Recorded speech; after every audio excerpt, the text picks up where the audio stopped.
Hi friends, ഇന്ന് നമ്മൾ ഉണ്ടാക്കാൻ പോകുന്നത് ചക്കക്കുരു കൊണ്ടുള്ള ഒരു പായസമാണ്. അതിനൊരു ബൗൾ നിറയെ ചക്കക്കുരു എടുക്കുക. അതിൻ്റെ വെള്ള തൊലി മാറ്റിയതിന് ശേഷം ആ ബ്രൗൺ കളറുള്ളത് തൊലി മാറ്റാതെ നമ്മൾ കുക്കറിൽ ചക്കക്കുരു എത്രയുണ്ടോ അത്രയും വെള്ളം നമ്മൾ ചേർത്തതിന് ശേഷം ചക്കക്കുരു ഒരു 4 വിസിൽ വന്നതിന് ശേഷം അങ്ങനെ തന്നെ അടച്ച് വെക്കുക. അതിൻ്റെ ആവി ഫുള്ളായിട്ട് ഒഴിവായതിന് ശേഷം മാത്രമേ നിങ്ങൾ കുക്കറിൻ്റെ മൂടി ഓപ്പൺ ചെയ്യാൻ പാടുള്ളൂ. ഒരു മുറി തേങ്ങ നമ്മൾ മിക്സിയിൽ അടിച്ചെടുക്കുന്ന സമയത്ത് നമ്മൾ അതിലേക്ക് കുറച്ച് ജീരകവും ഒരു 4 ഏലക്കായും അതിൽ നമ്മൾ ഇടേണ്ടതാണ്. അതിന് ശേഷം നല്ലതുപോലെ, അതേപോലെ എത്ര നല്ലതുപോലെ അരയ്ക്കാൻ പറ്റുമോ അത്രയും നമ്മൾ മിക്സിയിൽ അരച്ചെടുക്കുക. കാരണം നമ്മൾ തേങ്ങാപ്പാലല്ല എടുക്കുന്നത്, ഈ തേങ്ങ അരച്ചിട്ട് നമ്മളത് അങ്ങനെ തന്നെ അതിലൊഴിക്കുകയാണ് ചെയ്യുന്നത്.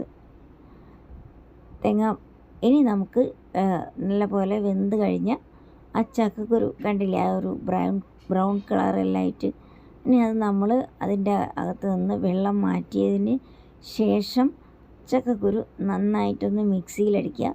പക്ഷേ കുറച്ച് ഭാഗങ്ങൾ അടിയാത്ത പോലെ അങ്ങനെ തന്നെ കിടക്കണം. അപ്പം നമുക്ക് പായസം കുടിക്കുന്ന സമയത്ത് അതിങ്ങനെ കടിക്കുമ്പോൾ നല്ല ടേസ്റ്റ് ആയിരിക്കും. ഇനി നമ്മൾ അരച്ച് വെച്ച തേങ്ങ നമുക്ക് കുക്കറിലേക്ക് ഒഴിക്കാവുന്നതാണ്.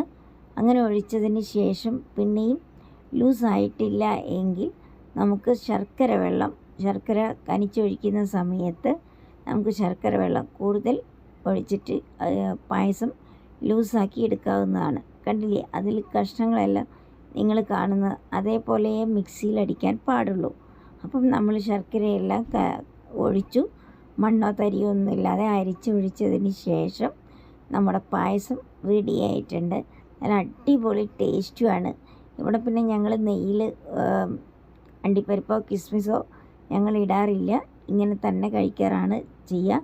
പിന്നെ ഒരു കുറച്ച് ഉപ്പ് കൂടി നിങ്ങൾ ഇതിൽ ചേർത്തില്ല എങ്കിൽ പായസത്തിന് ഒരു വെള്ളം ഉണ്ടായിരിക്കുന്നതാണ്. ഓക്കെ.